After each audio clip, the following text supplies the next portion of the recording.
जैसा हमने पिछली बार लास्ट टाइम डिस्कस किया था, तो वो इंट्रोडक्टरी प्रेस कॉन्फ्रेंस थी। अब हम आज की कॉन्फ्रेंस के बाद अब हम असली मुद्दों के ऊपर हम चलेंगे। अब सबसे पहले मैं आपको आज का जो एजेंडा है वो आपको बता दूं कि आज हम स्मार्ट सिटी परियोजना जो है उसके लिए हम बार बार मैं इसको प्रेस कॉन्फ्रेंस क्यों कर रहा हूं, इसको थोड़ा सा हमको अंडरस्टैंड करने की ज़रूरत है। पहली चीज़ तो ये स्मार्ट सिटी प्रोजेक्ट जो था, आपको याद होगा कि 2015 में जब ये आया था तो पूरे देश में बहुत ज़्यादा इसके बारे में चर्चा थी और सब लोग इसको बड़े ध्यान से देख रहे थे। अब इसमें एक जो दुर्लभ से दुर्लभ अवसर हमारे पास धर्मशाला में मिला था, उसको हम अपना जो हमारे पास जो अपॉर्चुनिटी थी उसको हम मिस नहीं कर सकते। इसलिए हम इस परियोजना को ऊपर प्रेस कॉन्फ्रेंस कर रहे हैं और इसी पे फोकस करेंगे, अपने ध्यान को आगे पीछे नहीं लेके जाएंगे। आज मैं कमिश्नर साहब को जो लेटर लिख रहा हूँ वो आपके सामने मैं पहले यहाँ पे प्रेस में रिलीज़ करूँगा। उसका एक मकसद है, उसका मकसद ये है कि अगर हम चिट्ठी लिखते हैं तो उसके ऊपर कोई असर नहीं होता, लेकिन अगर हम उसको पब्लिक में देते हैं, क्योंकि स्मार्ट सिटी का प्रोजेक्ट और धर्मशाला हर नागरिक का प्रोजेक्ट है। अब हर नागरिक को इसकी जानकारी होनी चाहिए कि स्मार्ट सिटी में क्या होना था और क्या हो रहा है। अब इसमें सबसे पहले जैसे अभी हमने बात की थी, जब स्मार्ट सिटी की प्रपोज़ल बन रही थी तो उसमें मैंने अक्सर ये कहा था कि स्मार्ट सिटी का इम्प्लीमेंटेशन और इसकी कामयाबी 3 चीज़ों के ऊपर निर्भर है और 3 स्टेक होल्डर जो हैं उनकी स्मार्टनेस बहुत ज़रूरी है। पहला सिटीज़न स्मार्ट होने चाहिए, ब्यूरोक्रेसी जो इसको इम्प्लीमेंट कर रही है वो स्मार्ट होनी चाहिए, और जो हमारा पॉलिटिकल एग्जीक्यूटिव सिस्टम है वो हमारा स्मार्ट होना चाहिए। अगर हम पूरी जर्नी को इसको देखें अभी तक स्मार्ट सिटी की, तो सिटीज़न ने तो ये प्रूव कर दिया, उन्होंने बड़ी अच्छी एक प्रपोज़ल बनाई और उन्होंने अपनी स्मार्टनेस को प्रूव कर दिया, लेकिन हमारा जो ब्यूरोक्रेसी है और साथ में जो हमारा पॉलिटिकल सिस्टम है वो इसमें पूरी तरह से फेल हुआ, जिसकी वजह से आज हम जो स्मार्ट सिटी है वो एक फेलियर के कगार के ऊपर है। लेकिन इसमें मैं आपसे शेयर करूंगा कि इसकी अभी तक हमारे पास अच्छी खबर ये है कि स्मार्ट सिटी पूरी तरह से ख़राब नहीं हुई है। अभी भी स्मार्ट सिटी को इम्प्लीमेंट किया जा सकता है। कैसे, ये मैं आपको सीरीज़ ऑफ प्रेस कॉन्फ्रेंस में बताऊंगा, एक एक चीज़ के बारे में मैं आपको जानकारी दूंगा। अब इम्पॉर्टेंट इसमें यह है कि हमारा स्मार्ट सिटी हमको चाहिए क्यों। हमारे पास स्मार्ट सिटी अगर आप देखेंगे तो स्मार्ट सिटी में जितने भी प्रोजेक्ट हैं, अगर हमारा धर्मशाला जो है अगर ग्लोबल टूरिज्म हब बन जाता है तो उसमें हमारा हर नागरिक का इनकम बढ़ेगी, हमारे हर व्यवसायी का व्यवसाय बढ़ेगा, टूरिज़्म जो है यहाँ पे इंटरनेशनल स्टैंडर्ड का और क्वालिटी का होगा, और सबसे इम्पॉर्टेंट ये है जो हमारे यहाँ पे बच्चे हैं उनको धर्मशाला से बाहर नहीं जाना पड़ेगा, हर किस्म की सुविधा जो है उनको इसी शहर में उसको मिलेगी। अब इसलिए हमारे को ये इम्पॉर्टेंट है कि हम इस जो हमारी योजना है इसको हम यहाँ पे ना जाने दें। दूसरा, हमको ये अंडरस्टैंड करने की ज़रूरत है जो हम लोग आज यहाँ पे रह रहे हैं ये उनके लिए इम्पॉर्टेंट नहीं है, ये आने वाली जो पीढ़ियाँ हैं उसके लिए भी इम्पॉर्टेंट है, क्योंकि ये जो परियोजना थी इससे हमारा आने वाली जनरेशन्स के लिए एक बेस बनना था और ये बेस जो था ये आगे हमारा उसमें चलना था। इसके बाद हमने इसमें अगर हम ये देखें कि अगर इसका जैसे जो जर्नी थी स्मार्ट सिटी की, तो अगर आप इनकी वेबसाइट के ऊपर जाएं या बोर्ड ऑफ डायरेक्टर की प्रोसीडिंग्स को हम देखें तो पहली 2 BOD तक इसका जो इम्प्लीमेंटेशन था वो ठीक ढंग से चला। उसके बाद इस परियोजना में जो इनकी गाइडलाइंस थी या गवर्नमेंट ऑफ इंडिया की एडवाइजरीज थी उसको ताक पे रखना शुरू कर दिया गया और इसमें विचलन होना शुरू हो गया, इसके डेविएशन होनी शुरू हो गई। लेकिन उसके बाद भी आप ये देखें कि 5-6 MDs और कमिश्नर जो आए उन्होंने उसको रेजिस्ट किया। उसमें था कि इसको हम डेविएट करें स्मार्ट सिटी, लेकिन उन्होंने डेविएट नहीं किया और तकरीबन 2021-22 तक इसमें बहुत कम खर्चा हुआ। आप काफ़ी लिखते रहे, आप लोगों ने भी काफ़ी जानकारी दी, 206 करोड़ है, 208 करोड़ है। वो पैसा जो था वो काफ़ी समय तक अनस्पेंड पड़ा रहा। लेकिन जब 2021-22 आया तो उस टाइम के ऊपर एक प्रेशर बिल्ड हुआ कि खर्चा नहीं हो रहा, तो प्रासंगिक योजना और अप्रासंगिक योजना, किसी भी चीज़ के ऊपर पैसा खर्च करना है और पैसा खर्च करने की होड़ शुरू हो गई। और उसी के साथ इस पैसे को ट्रांसफ़र कर दिया गया पीडब्ल्यूडी डिपार्टमेंट को, आईपीएच डिपार्टमेंट को, हिमोडा को, एचआरटीसी को और साथ में इवन एचपीएससी भी को। यहाँ पे आईपीएच, पीडब्ल्यूडी और हिमोडा को तो स्कीमों को इम्प्लीमेंट करने के लिए दिया गया, लेकिन एचपीएससी भी और जो एचआरटीसी है उनको अपनी योजनाओं का वित्त पोषण करने के लिए स्मार्ट सिटी का फंड को इस्तेमाल किया गया। उसमें मैं आगे आऊँगा जब मैं इसकी बात करूँगा आपका फोकस एरिया की। इस लेटर में हम क्रिटिक नहीं होना चाह रहे। हमारा एम ये नहीं कि हमने बिना बात के क्रिटिसाइज़ करना है या हमने किसी को बुरा भला बोलना है। हम एज ए सीनियर कोलीग, मैं एमडी साहब को ये रिक्वेस्ट कर रहा हूँ कि आप अभी भी इस परियोजना को बचा सकते हैं और आज भी धर्मशाला के लोगों का नुकसान होने से बच सकता है। अब जिम्मेवारी तो ये हमारे एमडी साहब की है या हमारे यहाँ पे एसपीवी के जो चेयरमैन चीफ सेक्रेटरी हैं उनकी जिम्मेवारी है, तो उसको भी मैं चीफ सेक्रेटरी साहब को भी कॉपी कर रहा हूँ ताकि वो भी इसके ऊपर संज्ञान लें और जो अगली बीओडी की मीटिंग है उनमें उन चीज़ों को रिवर्स करें जो चीज़ें गलत चल रही हैं। इसके साथ हमारे पास अगर आप देखें कि हमारे पास आज की तारीख में इसका मेजर कारण क्या है, इसमें हुआ क्या, मेरे को ऐसा लगता है आज इसमें 9 सुझाव जो है वो हमने एमडी और साथ में एसपीवी को हमने दिए हैं कि उसमें किस तरीके से इस परियोजना को बचाया जा सकता है। सबसे पहला जो उसमें सुझाव दिया गया है वो इसमें सुझाव है कि स्मार्ट सिटी मिशन की हमारा जो डीएससीएल है, धर्मशाला स्मार्ट सिटी लिमिटेड जो कंपनी है, उनको इस स्कीम के बारे में बिल्कुल भी जानकारी नहीं है और उनका कैपेसिटी बिल्डिंग करना या उनको ट्रेनिंग देने की ज़रूरत है ताकि उनको पता हो कि स्मार्ट सिटी प्रपोज़ल क्या थी, स्मार्ट सिटी की गाइडलाइंस क्या है, इसमें जो इसका एडवाइजरी 13 है वो क्या है, जो आपको मना करती है कि आप कोई भी डेविएशन नहीं कर सकते। जो लोगों ने इसमें प्रपोज़ल दिया है उसके ऊपर ही आपको काम करना पड़ेगा। इसलिए मैं अपनी सेवाएं जो हैं वो बिना शर्त और बिना पैसे के और बिना किसी सैलरी के मैं देने को तैयार हूं। अगर ये चाहते हैं तो हमारी सेवाएं भी इसके लिए उपलब्ध रहेंगी। दूसरा, इसमें हमारा जो स्मार्ट सिटी की जो परियोजनाएं हैं अगर उसको आप देखें, चाहे वो हमारा 24/7 बिजली देने का प्रावधान है, चाहे स्मार्ट स्ट्रीट है, चाहे सीसीटीवी और सिक्योरिटी है, चाहे आपका integrated command and control centre है, ये सारे के सारे प्रोजेक्ट जो हैं ये हमारे इंटरनेशनल स्टैंडर्ड्स के हैं और इसमें हमारे को state of the art technology और इंटरनेशनल स्टैंडर्ड का, इंटरनेशनल लेवल की जो टेक्नोलॉजीज़ हैं उसका नॉलेज पीएमसी के पास होना ज़रूरी है। लेकिन वो इंटरनेशनल नॉलेज और वो इसमें जो इनको जानकारी है वो हमारा पीएमसी में ना तो एक्सपर्ट हैं और जो लोग वहाँ पे काम कर रहे हैं उनके पास नहीं है। इसका कारण जो है, जैसे मैंने पिछली बार बताया था, इसका कारण ये है कि जब इसको दोबारा टेंडर किया गया तो इसमें पीएमसी की गलती नहीं है, यहाँ पे कुछ लोगों के कहने से या ये चौथी बीओडी में इसका जो टेक्निकल इसके स्टैंडर्ड्स थे उनको रिड्यूस किया गया और साथ में इसमें जो इंटरनेशनल एक्सपीरियंस था उसको निकाल दिया गया। एज ए रिज़ल्ट जो अभी पीएमसी हमारे पास है उसके लिए कंपलसरी नहीं है कि वो यहाँ पे अपना इंटरनेशनल एक्सपर्टीज़ दे। इसलिए एमडी साहब को रिक्वेस्ट किया है, एसपीबी को रिक्वेस्ट किया है कि आप इसको इमीडिएटली रिव्यू करें और साथ में रिव्यू करके पीएमसी में इंटरनेशनल एक्सपर्टीज़ लाएं। अदरवाइज़ इस स्मार्ट सिटी प्रपोज़ल को इम्प्लीमेंट करना असंभव होगा क्योंकि वो जानकारी हमारे पास नहीं है। तीसरा, इसमें सुझाव जो हमने दिया है कि हमारा जो जैसे आप देखें कि आप किसी भी सिटीज़न से बात करेंगे उसको कोई जानकारी नहीं है, सिटीज़न हमारा अंधेरे में है, उसको नहीं पता कि उन्होंने जो प्रपोज़ल दिया था उसके ऊपर क्या कार्रवाई हुई।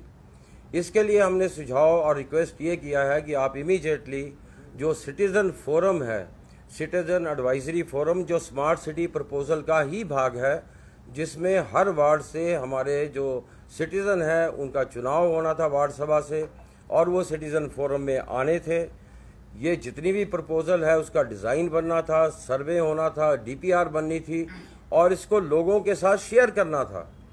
अब इसमें हमने सुझाव ये दिया है कि कम्युनिटी पार्टिसिपेशन और कम्युनिटी इन्वॉल्वमेंट को इमीडिएटली इसको रिज्यूम किया जाए, ताकि हर सिटीज़न का, क्योंकि हमारे यहाँ पे बड़े पढ़े लिखे सिटीज़न हैं, उन सभी को जानकारी है। डिफरेंट विभागों से भी हमारे चीफ इंजीनियर, ईएनसी, आर्मी के बड़े बड़े ऑफिसर्स यहाँ पे हैं, आईएएस के ऑफिसर्स यहाँ पे हैं, हमारे प्रबुद्ध नागरिक हैं, वो इन चीज़ों को देख सकते हैं और अपना सुझाव दे सकते हैं, जैसा उन्होंने स्मार्ट सिटी प्रपोजल बनाने के समय दिया था। इसमें हमने इनको कहा है कि इसका जो एनेक्सर 3.17 है उसके ऊपर ध्यान दें, जिसके ऊपर सिटीज एडवाइजरी फोरम का पूरा खाका इसमें बनाया गया है। इसके साथ हमने चौथा सुझाव इसमें यह दिया है कि जो हमारे पब्लिक प्राइवेट पार्टनरशिप में जो परियोजनाएं हैं उनको पब्लिक प्राइवेट पार्टनरशिप में उसका फिजिबिलिटी स्टडी करवाए।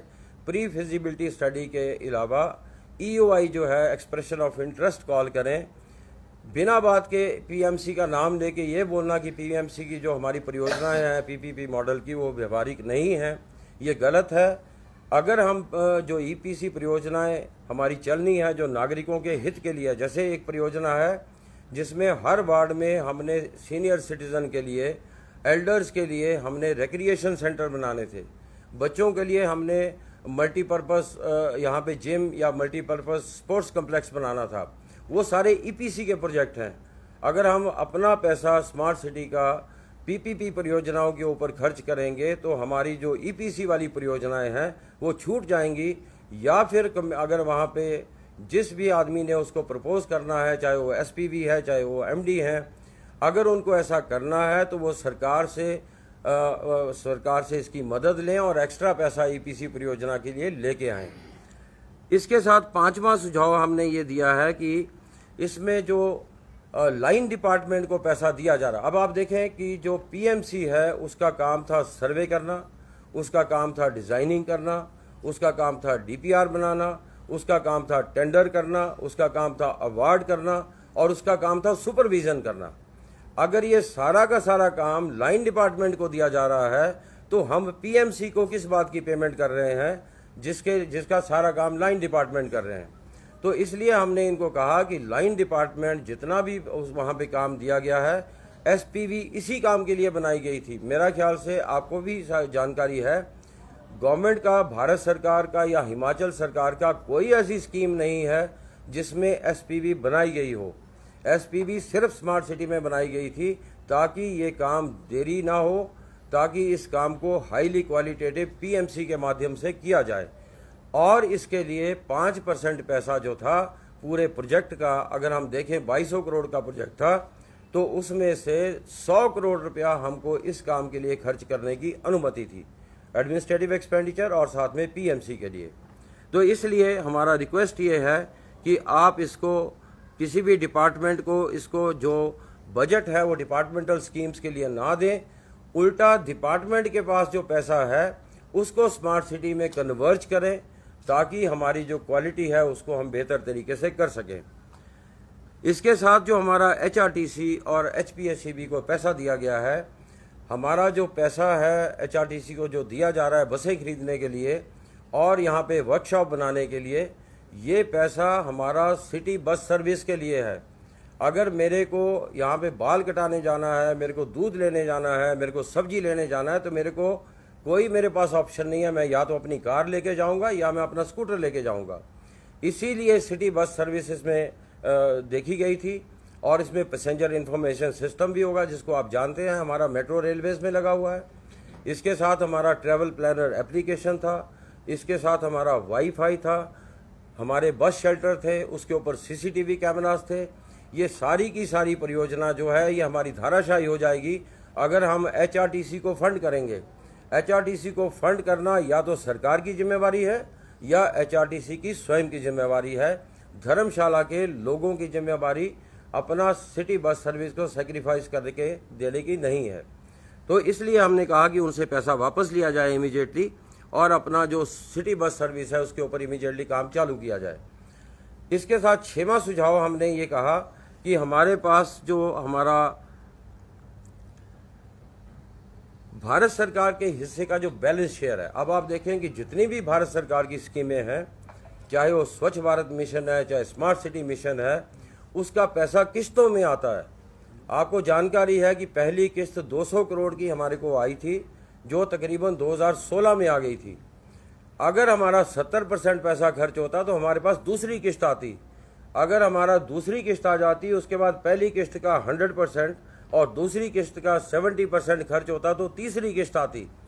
अब धर्मशाला के जो लोग हैं उनकी कोई गलती नहीं है कि पैसा खर्च नहीं हुआ। यहाँ पे मीडिया भी और लोग भी चिल्ला के बोल रहे थे कि यहाँ पे पैसा खर्च नहीं हो रहा। अब वो गलती या तो हमारा पॉलिटिकल सिस्टम की है, या हमारा यहाँ पे जो ब्यूरोक्रेसी है स्टेट लेवल पे या सिटी लेवल के ऊपर, उनकी जिम्मेवारी है। उनकी जिम्मेवारी या उनकी गलती का या उनकी नालायकी का, उसका खमियाजा जो है वो सिटीज़न क्यों भुगतें। इसलिए हम कह रहे हैं कि इमीडिएटली स्टेट गवर्नमेंट जो है, एमडी हमारे एसपीवी स्टेट गवर्नमेंट के साथ मिलके भारत सरकार के साथ इस केस को टेकअप करें कि धर्मशाला के लोगों की गलती नहीं है, हमारा फंड जो है वो हमारे को मिलना चाहिए। इसी के साथ हमारा जो स्टेट शेयर है वो 500 करोड़ होना था। मैं आपको यहाँ पे ये क्लियर कर दूं कि पीछे शायद आप लोगों ने भी इसको रिपोर्ट किया था कि अभी गवर्नमेंट ने 90 और 10 का इसमें बंदोबस्त कर दिया है। मेरा ख्याल से 10वीं तक तो पढ़ाई सभी ने की होगी मैथ की, आप इसको अंडरस्टैंड कर सकते हैं। अगर 50-50 था तो 500 करोड़ स्टेट गवर्नमेंट का था, 500 करोड़ सेंट्रल गवर्नमेंट का था। अगर 90-10 हो गया तो अभी 900 करोड़ गवर्नमेंट ऑफ इंडिया से आना था और 100 करोड़ स्टेट गवर्नमेंट से आना था। लेकिन इसमें एक लाइन लिख दिया गया कि स्टेट 90-10 कर दिया, लेकिन भारत सरकार का शेयर जो है वो 500 करोड़ से ज़्यादा नहीं होगा। आप सभी को 10 मैथमेटिक्स इतना आता है, आप अंडरस्टैंड कर सकते हैं कि ये हमारा 90-10 नहीं हुआ। सिर्फ इसमें हमने स्टेट गवर्नमेंट का 450 करोड़ का शेयर जो है वो कम कर दिया और हमारा प्रोजेक्ट जो है वो 500 करोड़ के ऊपर कैप हो गया। इसलिए इम्पॉर्टेंट है कि हमारे को इस स्कीम के लिए जो पैसा बचा है उसके लिए भारत सरकार से स्टेट गवर्नमेंट के साथ मिलके इसको काम को चलाएं। इसके साथ हमारा कन्वर्जेंस की स्कीम थी। कन्वर्जेंस की स्कीम ये थी कि हमारे पास जो स्टेट गवर्नमेंट का जो बजट है या दूसरे विभागों का जो पैसा है, जैसे मान लो सीवरेज का है, सीवरेज का पैसा 3 करोड़ रुपया या 4 करोड़ रुपया अर्बन डेवलपमेंट डिपार्टमेंट से हर साल हमारे को सीवरेज को स्टेट में जाता है और 3 करोड़ रुपया उसमें से धर्मशाला का शेयर है। अगर हम 7 सालों का लगाएं तो 28 करोड़ रुपया वो था। वो 28 करोड़ रुपया और स्मार्ट सिटी का जितना फंड था उसने कन्वर्ज होके इस से जो हमारी स्कीम थी, इसको हमने जो एबीडी एरिया से पैन एरिया में भी इसको शिफ्ट किया जा सकता था और जो हमारा सीवरेज था उसको 100% इम्प्रूव किया जा सकता था। इसका मतलब ये नहीं कि नई सीवरेज बननी थी, पुराना सीवरेज जो था उसको भी ठीक करना था, जहाँ पे लीकेज थी, जहाँ पे पाइपें टूटी थी उसको भी ठीक करना था। लेकिन आपको भी जानकारी है कि अब 6-6 इंच की पाइपें लगा के सीवरेज को चलाया जा रहा है, जो सस्टेनेबल नहीं है। इसलिए इम्पॉर्टेंट है, पीएमसी का यही रोल था कि पहले धर्मशाला की पूरी सीवरेज का सर्वे होता, कहाँ कहाँ पे कमियां हैं उसको आइडेंटिफाई किया जाता और उसके बाद फिर वहाँ पूरा डीपीआर बनती ताकि पूरे धर्मशाला का 100% सीवरेज जो है वो प्रॉपर होता। ये एक उदाहरण है, ऐसा हर स्कीम के लिए किया जाना था। तो इसलिए अभी तक हमारा जो एसपीवी है, डीएससीएल है, उसने कन्वर्जेंस स्कीम्स का केस ही टेकअप नहीं किया है। गवर्नमेंट ऑफ इंडिया ने और स्टेट गवर्नमेंट ने इसमें कमिटमेंट दिया था कि स्मार्ट सिटी वाले जो शहर हैं वो भारत सरकार और स्टेट गवर्नमेंट की जो भी स्कीम है उसमें वो एलिजिबल होंगे, चाहे वो रूरल अर्बन मिशन है, चाहे आपका स्वच्छ भारत मिशन है, चाहे हमारा सोलर रूफटॉप हमारा सोलर सिस्टम है। ये सारा जो सिस्टम है, इसके लिए एसपीवी को हम रिक्वेस्ट कर रहे हैं कि इसको इमीडिएटली भारत सरकार और हिमाचल सरकार से कन्वर्जेंस स्कीम का प्रपोजल बनाएं, जो पीएमसी का काम है। ये पीएमसी कुछ काम नहीं कर रही, ये पीएमसी को अभी तक प्रपोजल जानी चाहिए थी। अगर प्रपोजल नहीं गई है तो भारत सरकार को हम ब्लेम नहीं कर सकते या स्टेट गवर्नमेंट को हम ब्लेम नहीं कर सकते कि उन्होंने हमको पैसा नहीं दिया। उसके बाद अगला सुझाव हमारा है कि कम से कम 3 साल के लिए, जैसे मैंने आपको कहा कि धर्मशाला के लोगों का कोई गलती नहीं है, मैं और आप हम इस स्मार्ट डेवलपमेंट से वंचित क्यों हों, इसके लिए हमारा रिक्वेस्ट ये है कि इसको 3 साल के लिए इस प्रोजेक्ट को और बढ़ाया जाए और इसमें ये इंश्योर किया जाए कि इसका जो इम्प्लीमेंटेशन है नागरिकों को साथ में लेते हुए गाइडलाइन के मुताबिक स्मार्ट सिटी की एडवाइजरीज को ध्यान में रखते हुए इसको प्रॉपरली इम्प्लीमेंट किया जाए, ताकि हमारा ये प्रोजेक्ट एक जो once in lifetime opportunity हमारे पास है वो हमारे से मिस ना हो। आज इसके अलावा मैं 2 आपसे फोकस एरिया की बात करूंगा और उसमें आपसे ये आपको बताऊंगा कि उन फोकस एरिया में हुआ क्या। 8 फोकस एरिया थे धर्मशाला की पूरी स्मार्ट सिटी को इम्प्लीमेंट करने के लिए। पहला फोकस एरिया था जिसमें 12 परियोजनाएं थी। 12 परियोजनाओं में जो था उसमें टूरिज्म हब बनाना था धर्मशाला को, और आप देखेंगे कि कोई भी ऐसी परियोजना नहीं थी जो इम्प्लीमेंट नहीं हो सकती। उसमें भागसू नाग जो है उसका हमने विकास करने के लिए हमारा प्रोविज़न किया गया था उसमें, और उसमें हमारा जो अगर हम उसको ध्यान से देखें तो उसमें हमारा भागसू नाग के लिए तकरीबन 12 करोड़ रुपया उसके ईयर मार्क किया गया था। उसके बाद मैक्लोडगंज जो था उसको पूरा रीडेवलप करना था, उसके लिए तकरीबन 38 करोड़ रुपया उसमें हमारा ईयर मार्क किया गया। उसके साथ कोतवाली बाज़ार को रीडेवलप करने के लिए तकरीबन 18 करोड़ रुपया था। इसी तरह कचहरी अड्डा को हमने उसको रीडेवलप करना था। धर्मकोट को भागसू नाग से जोड़ने के लिए तकरीबन 50 करोड़ से ज़्यादा का प्रोजेक्ट था, और उसमें रोप वे के साथ हमने उसको लिंक करना था, क्योंकि आज भागसू नाग में जाके डेड एंड है। अगर हम वहाँ पे रोप वे लगा के यहाँ पे करते तो हमारा एडवेंचर स्पोर्ट्स का हब जो था वो धर्मकोट बन सकता था और वहाँ से एडवेंचर का स्पोर्ट्स चल सकती थी।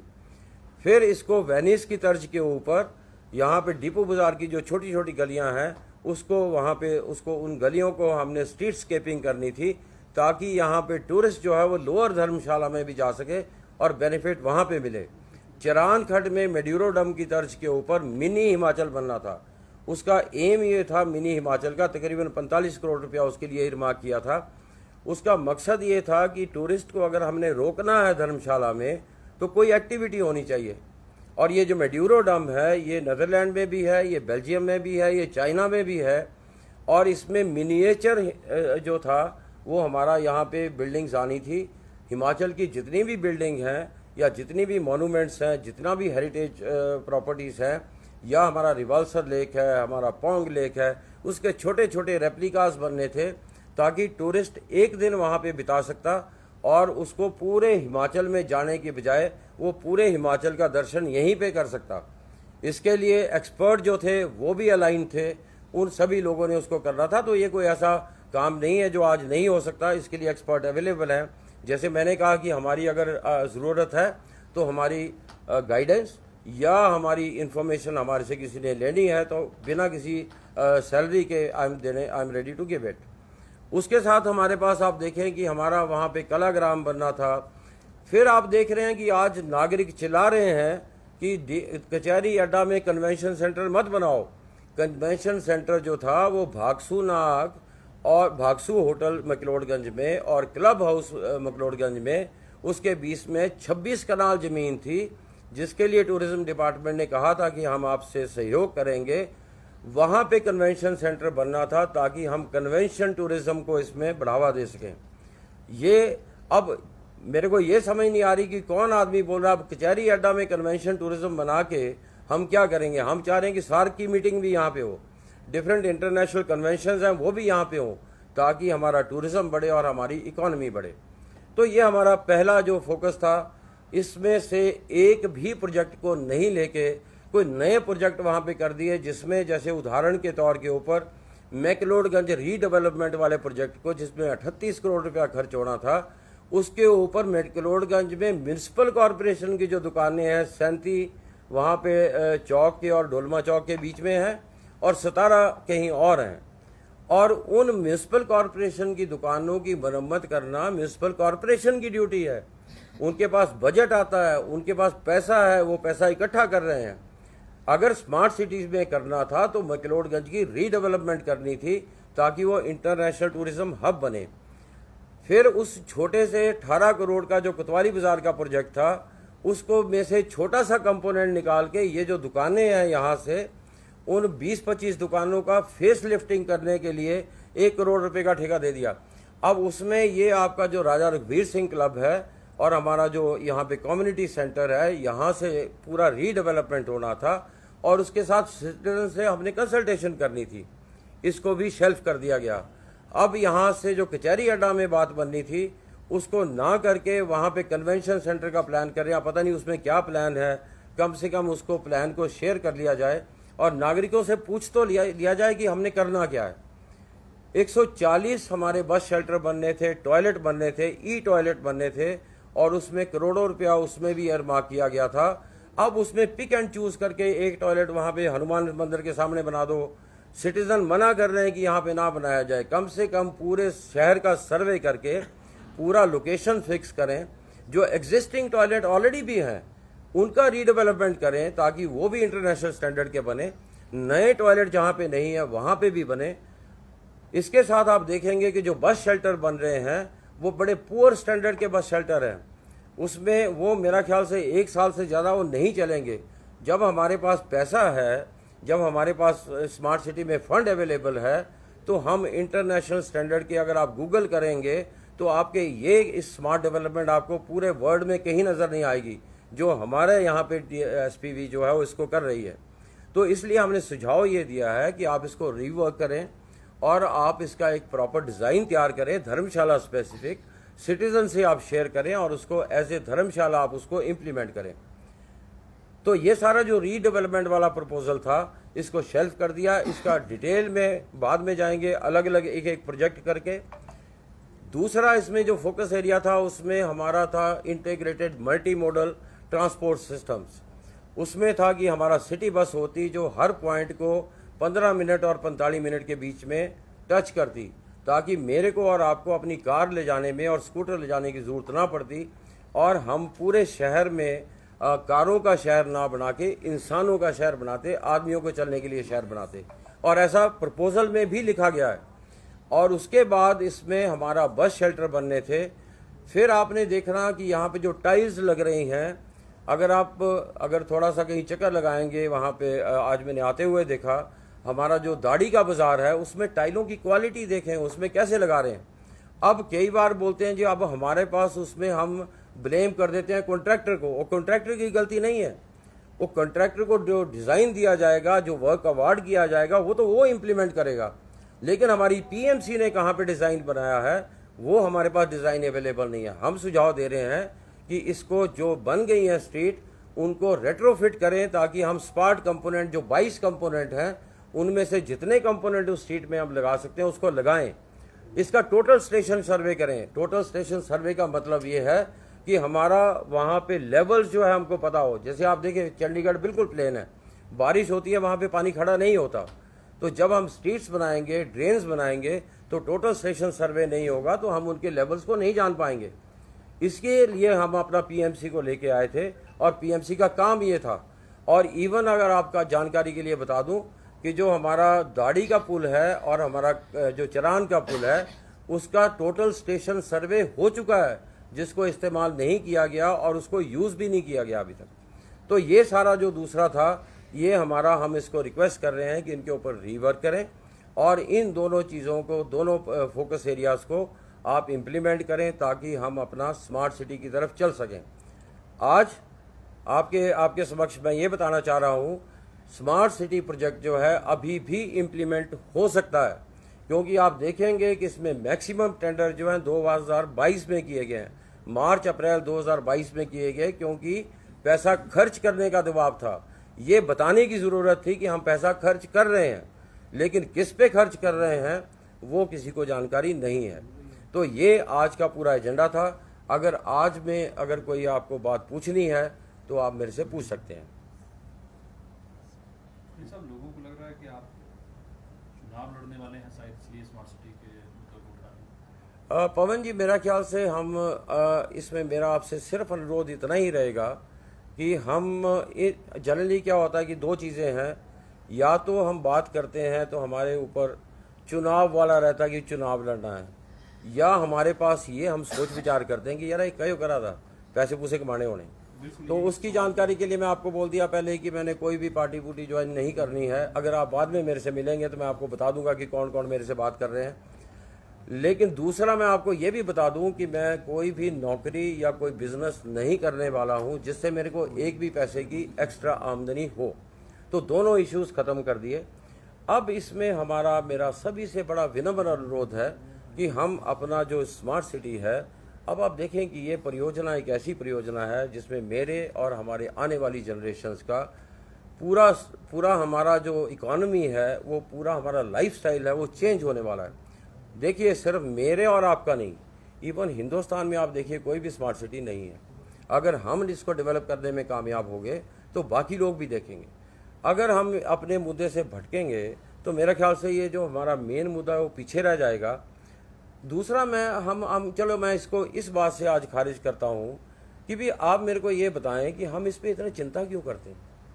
अब मेरे को आप बताओ कि मैं तो IAS ऑफिसर हूँ, अब मेरे को किसने डिबार किया मैं इलेक्शन ना लड़ूं? मैं तो IAS भी कर सकता हूँ लेकिन इलेक्शन भी लड़ सकता हूँ, है ना। मैंने आपको बता दिया कि ऐसा कोई एजेंडा नहीं है, ऐसी कोई चिंता नहीं है, ऐसी कोई पार्टी हमने ज्वाइन नहीं करनी है। इसलिए हम अपना जो फोकस है उसको एक बहुत बड़ा जो हमारा मिशन है उसके ऊपर हम चलाएं। इसके साथ पवन जी मैं आगे भी जाऊंगा, क्योंकि अभी तक हम अपने जो गांव हैं उसकी तरफ तो हम गए ही नहीं अभी। अब गांव में कौन कौन सी योजना नहीं चल रही है, वहाँ पे क्या नहीं हो रहा है, हम उसके ऊपर भी आएंगे, लेकिन आज हम उसको ओवरलोड नहीं करेंगे। सर स्वाभाविक है क्योंकि चुनावों का वक्त है, इसलिए इस तरह की चर्चाएं जो है होना स्वाभाविक है। बिल्कुल ठीक है। लेकिन मंशा क्या है सर, लोग इस बात को लेकर कई बार कई तरह के सवाल जो उठते हैं कि किस मंशा के साथ जो है वो आप इन मुद्दों को जो है वो उठा रहे हैं। मंशा पवन जी सिर्फ यही है कि आप देखें कि अब जैसे मैंने आपको पिछली बार ये कहा था कि अब फॉर्चुनेटली हमने पिछले 25 साल जो काम किए डिफरेंट असाइनमेंट्स में, उसमें आप ही देखते रहे कि उसमें सभी जगह के ऊपर उसमें कामयाबी मिलती रही। और आई वॉज फॉर्चुनेट कि ये स्मार्ट सिटी में पहला MD और CEO बनने का मेरे को मौका मिला। तीसरा इसमें इम्पॉर्टेंट ये था कि मैं यहीं का रहने वाला हूँ, और आज मैं देखता हूँ, जैसे मैं आज कार चला के आया हूँ तो मैं आज देख रहा था कि आई एम नॉट कंफर्टेबल, वो कंजेशन चल रही है, अब उसकी जानकारी मेरे पास है ना। तीसरा मैंने आपको ये बताया था पिछली बार कि हमारा आज की तारीख में हम जैसे अभी अगर हम इसको देखें तो हम अभी बैकवर्ड कंट्री की हमारे पास जो जीने का हमारा सिस्टम है बैकवर्ड है। आज मेरे पास वो लग्जरी नहीं है कि मैं पेंशन लेके अपना जो सेविंग्स हैं उसको लेके पूरा मौज मस्ती करूं, इधर उधर घूमूं। अगर मैं एबल बॉडीड हूं और मेरे पास नॉलेज है, अगर नॉलेज नहीं होता, जैसे मेरे पास नॉलेज जिन चीज़ों का नहीं है उसकी मैं बात नहीं करता हूं, और जिस चीज़ का नॉलेज है उसके लिए हमें काम करना चाहिए, और मेरे जो साथ के जो सिटीज़न हैं उनको अवेयर करना चाहिए। बाकी फिर लोगों की मर्जी है, उन्होंने आगे क्या करना है क्या नहीं करना है। ये बाकी आपकी बात से मैं सहमत हूँ कि एक लोगों में सोच होती है कि यार वाई क्यों, तो दोनों चीज़ें के लिए मैं आपको क्लियर कर दिया। सर ये भी सवाल उठता है कि क्यों अभी इलेक्शन के आसपास ही जो स्मार्ट सिटी का मुद्दा है वो आपके द्वारा उठाया गया, क्योंकि इससे पहले भी उठाया जा सकता था, एक लंबा समय इससे पहले भी रहा है। इससे पहले लंबा समय रहा है, लेकिन आपको ये जानकारी है कि भी अगर मैं सर्विस में हूँ तो मैं इस मुद्दे को नहीं उठा सकता हूँ, है ना, क्योंकि मैं जब MD एग्रो इंडस्ट्री था तो मैं नहीं बोल सकता था, और इसीलिए एक ऐसा स्टेज आया जब हमको ऐसा लगा कि I am not able to deliver, मैं डिलीवर नहीं कर पा रहा हूँ। और उसके बाद हमने कहा कि अगर ये चीज़ जो है, अब मैंने जैसे आपको जानकारी दी कि स्मार्ट सिटी मिशन जो है ख़त्म हो रहा है, और हर रोज़ के साथ वो चीज़ें जो हैं वो जा रही हैं। अगर हमें लगता है कि आज इसको बचाया जा सकता तो उसकी मेहनत करनी चाहिए, उसकी एफर्ट भी करनी चाहिए। इसलिए आज का है, क्योंकि जब हम सर्विस में हैं तो मैं उसी की बात कर सकता हूँ जहाँ पे मैं पोस्टेड हूँ, लेकिन आज मैं किसी की बात कर सकता हूँ। रिटायरमेंट पहले भी ली जा सकती है जो आपने अभी ली है, ऐसे भी सवाल नहीं, रिटायरमेंट पहले लेने का ऐसा कोई मकसद नहीं था। जैसे भी आप देखें कि जब मैं ट्रांसपोर्ट डिपार्टमेंट में था तो आप लोगों को बुलाया था यहाँ पे, उस टाइम पे ट्रांसपोर्ट डिपार्टमेंट को जब मैं ऑनलाइन कर रहा था, रिजल्ट चल रहे थे, उस टाइम पे बीच में छोड़ना जो है वो ठीक नहीं है।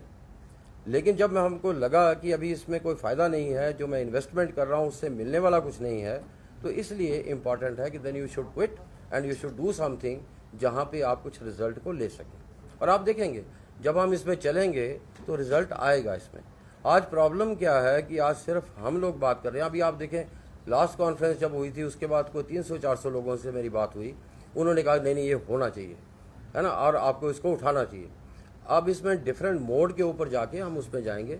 हमारा रिस्पॉन्सिबिलिटी है कि मैं आपको बता दूं, और फैसला करना तो लोगों का काम है। सर यही बात आप सीएम साहब से बोल सकते हैं या चीफ सेक्रेटरी साहब से बोल सकते हैं। देखिए, मेरा जो मकसद है वो अभी स्मार्ट सिटी को इम्प्लीमेंट करने वाले जो हैं एमडी और सीईओ हैं, और उसके बाद जो इसका फैसला होता है वो एसपीवी में होता है। तो मैं आज की चिट्ठी जो है मैं एमडी और सीईओ को दे रहा हूँ, और दूसरी चिट्ठी जो है उसका जो कॉपी कर रहा हूँ वो चीफ सेक्रेटरी साहब को कर रहा हूँ, जो एसपीवी के चेयरमैन हैं।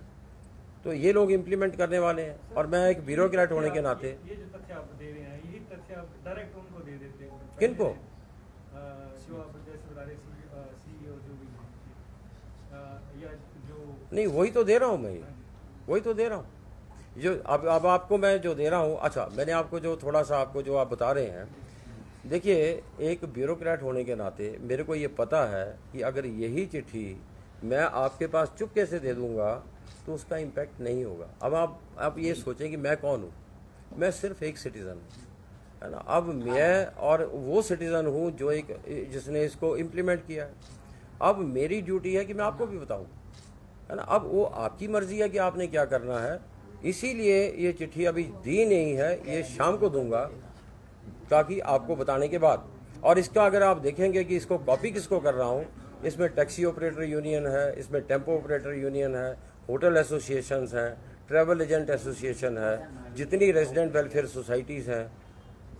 हमें इम्प्लीमेंट करने के लिए जिस सिस्टम में हम लोग काम कर रहे हैं, वहाँ पे इम्प्लीमेंट करने के लिए यही रूट है जिससे हमको रिजल्ट मिल सकता है। सर, अगर बात की जाए धर्मशाला की, तो आप धर्मशाला के स्थानीय निवासी हैं। आप जो स्मार्ट सिटी का प्रोजेक्ट को लेकर चले हैं, ऐसे में कई यहाँ पे वरिष्ठ आईएएस अधिकारी हैं जो रिटायर हैं, या एचएस अधिकारियों की बात करें तो उनको लेके साथ क्यों नहीं चलते, उनसे आपको डिस्कस क्यों नहीं करते कि इस प्रकार का जो मुद्दा है अगर सभी साथ में चलेंगे तो आपको लगता है वो जल्दी से जल्दी उस पर कार्रवाई होगी। इसमें आपको मैं ऐसा बोलना चाहूँगा कि बाकी जो एचएएस आईएएस अधिकारी हैं, अगर वो ज्वाइन करना चाहते हैं तो आ सकते हैं।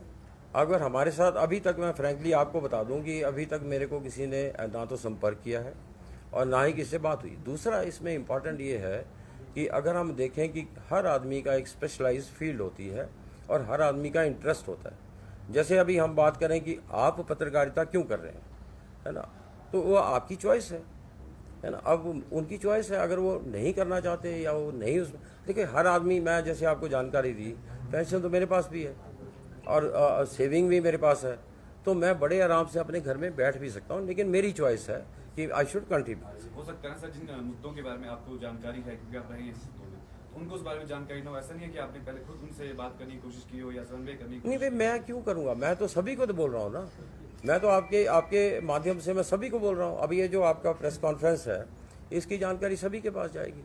जैसे मैंने आपको जानकारी दी कि मैं तकरीबन 400-500 लोगों से मैं बात कर चुका हूँ, है ना। और एचएएस नहीं, आईएएस नहीं, लेकिन कुछ एचपीएस के अधिकारी जो हैं और आईपीएस के अधिकारी, उन्होंने मेरे से बात जरूर की है, लेकिन वो साथ में है। ठीक है सर, थैंक यू। ठीक है जी, थैंक यू वेरी मच।